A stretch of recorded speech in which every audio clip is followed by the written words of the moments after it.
1, 2, 3, 4, 5, 6, and 7.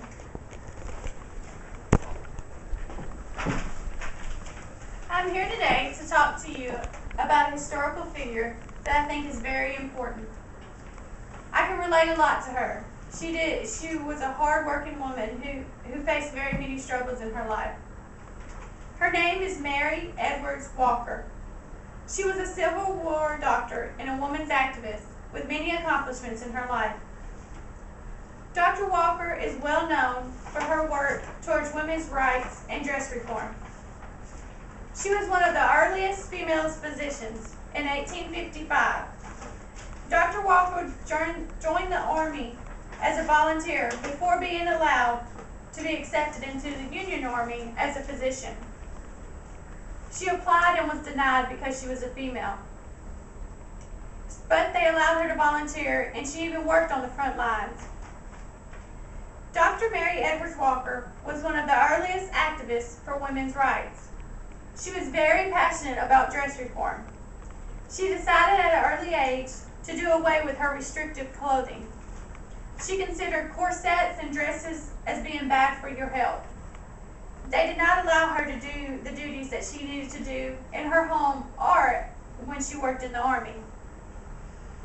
She married Dr. Albert Miller while wearing trousers and a gentleman's coat. She would wear full men's clothing out to lectures and to events. She even decided that once she got married to keep her own name instead of taking her husband's. This is something that is quite common these days when women decide that they'd like to keep their own last name, but back in that time it was unheard of. Dr. Walker tried to join the Army many times before she decided to join as a volunteer.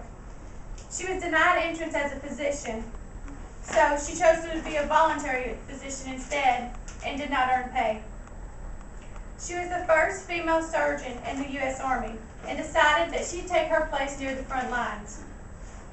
She would often run across the lines and go into the Confederate territory to treat civilians who were hurt, injured, or dying.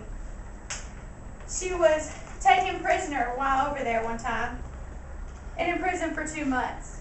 There were speculations that she even served as a spy.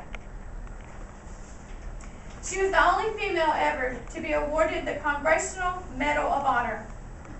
It was the highest recognition in the war and was never given to a woman. She wore the medal every day until her death. Supposedly it was taken away in 1917 because they revised the Medal of Honor standards. They said that because she did not actually serve in combat, that she was not deserving of the medal.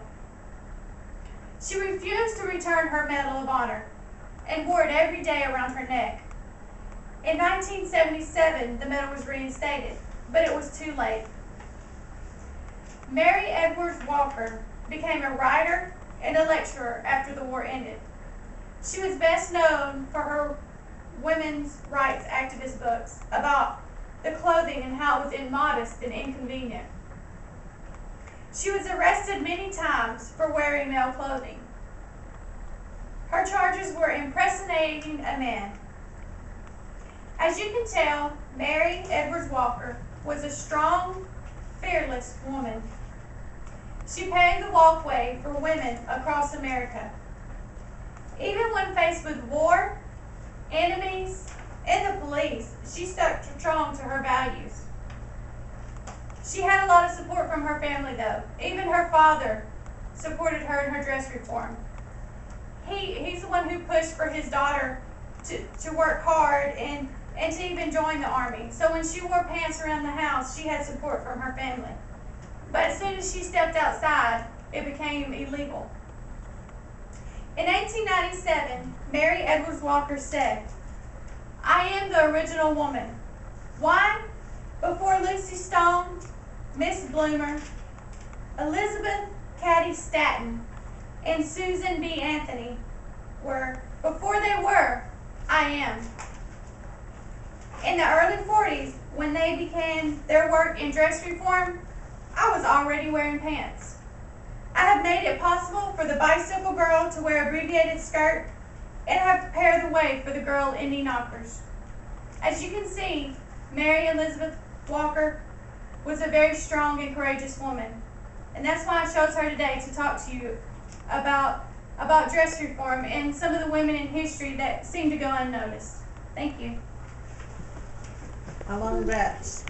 That was 5. 1, 2, 3,